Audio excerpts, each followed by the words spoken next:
If a man can't keep me alive in a post-apocalyptic situation, I don't want him.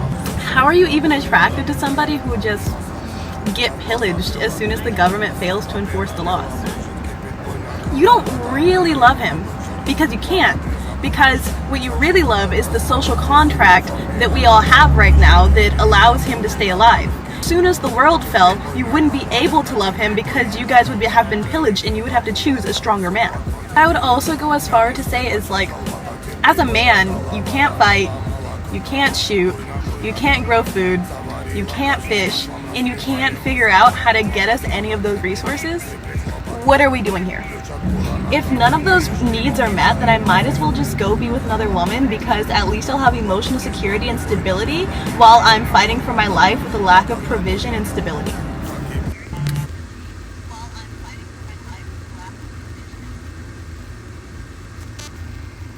All right, shalom, shalom.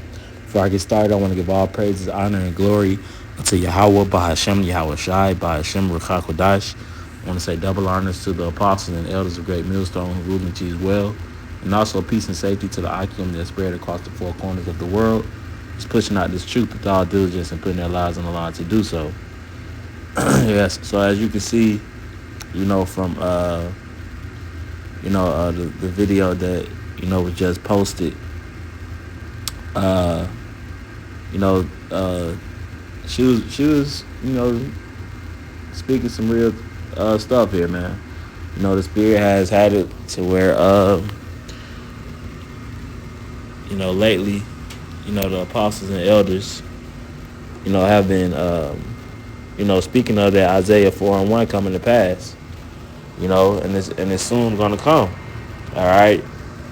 And this is an inclination or a sign, that it's almost here. All right. These women, are going to need, men, to protect them, from the said troubles, that's coming to the world. All right. And the only man that'll be able to protect in those days is the men of the Lord, the elect, 144,000. All right. So without further ado, this is Isaiah chapter 32, and I'll start at verse 1. It says, "Behold, a king shall reign in righteousness, and princes shall rule in judgment." That's right, and that's what's coming. The men of the Lord, starting with Yahweh Shai on down, is going to reign in righteousness and rule in judgment. All right, and it starts here. All right, it starts. These are the beginning stages, of men of the Lord ruling. Okay, so it says, "And a man shall be as an hiding place from the wind, and a covert from the tempest." That's right, a man. All right, and specifically a man of the Lord. That it said a king and a prince in a verse above. So it says that it should be a hiding place. So exactly what the one was saying. Men of the Lord are going to be hiding places for these women, man. Okay. And why is that? Because we will have the Lord willing. We be of that number. We will have the Spirit of the Lord within us, man. All right. The men of the Lord are going to be moving very specific, in that day.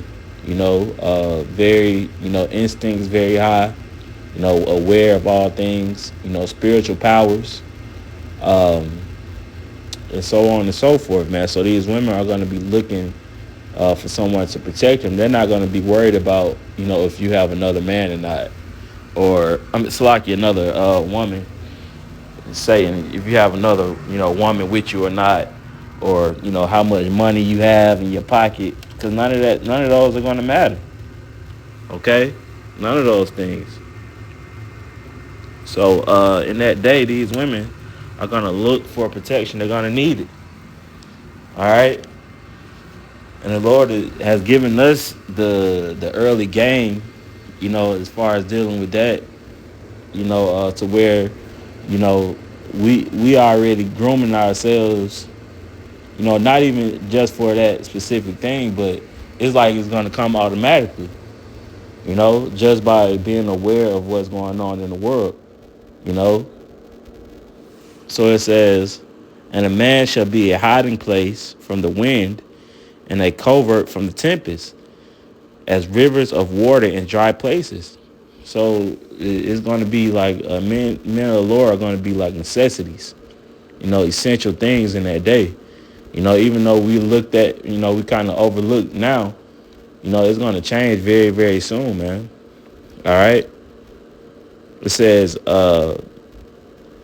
as rivers of water in dry places, you know, a rain in a drought, you know, a rain in a drought is very necessary, man. You know, it'll be a necessity. It says, as the shadow of a great rock in a weary land, and the eyes of them that shall not be, and the eyes of them that see shall not be dim, and the ears of them that hear shall hearken. You see?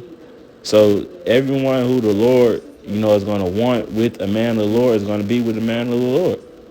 You know, and the Spirit, you know, has it now to where these women are starting to realize that certain women, you know, are starting to see the importance of having a man, and specifically a man of the Lord. All right, because whether they know it or not, that's who these women are talking about. You know, when these women, you know, like the video that, you know, I played before the lesson, she's talking about a man of the Lord. You know, whether she know it or whether she or not, you know, the Spirit of God, you know, these women two men of the Lord. You know, so this Isaiah chapter 13.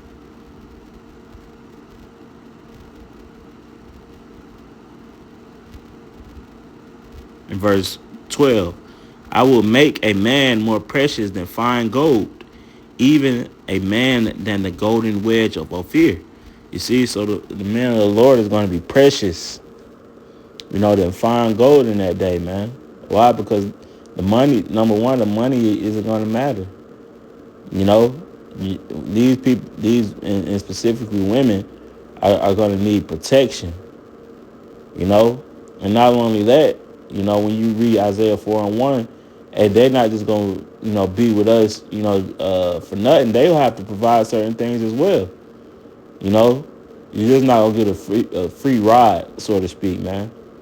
You know, so the Lord is really, you know, leveling out the playing ground to where these women got to submit themselves, man. You know, and get off and get the hell off of their high horse. You know, from the way society has put them up on it, man. They got to get down, you know, and submit themselves, man. Okay, to a man of the Lord. I'm gonna keep saying that. You know, let me reread this again. Isaiah 13:12. I will make a man more precious than fine gold, even a man than the golden wedge of Ophir. All right, I'm gonna end it off in Isaiah 4:1. It says, and in that day, 7 women, that 7 is completion. So it's not going to be, you know, exactly 7 women. That's a number of completion. So however many, you know, the Lord see you fit with is however many you're going to have. You know, it says, and in that day, 7 women shall take hold of one man, saying, we will eat our own bread and wear our own apparel. Only let us be called by thy name to take away our reproach. You see, so contrary to what the woman was saying, you know, in the video, these women are going to have to provide certain things too. You know, that is not going to, you know, get a free ride, free protection. You know, you got to be, you know, cook, sew, something. Provide something to benefit us, you know, in these latter days, man. You know? So 7 women is going to take hold of one man, a man of the Lord. Okay? And it's coming very, very soon, man. As we see the times, you know, getting closer and closer to Yahweh Bashem Yahushua returning, you know, we have to, you know, get ready our own selves, you know, mentally, physically, spiritually, You know, and everything else would, fall in line, including this, Isaiah 4:1. All right. So, hey, Lord willing, this lesson was edifying. I'm going to go ahead and close up by giving all praises, honor, and glory unto Yahweh, by Hashem Yahushai, by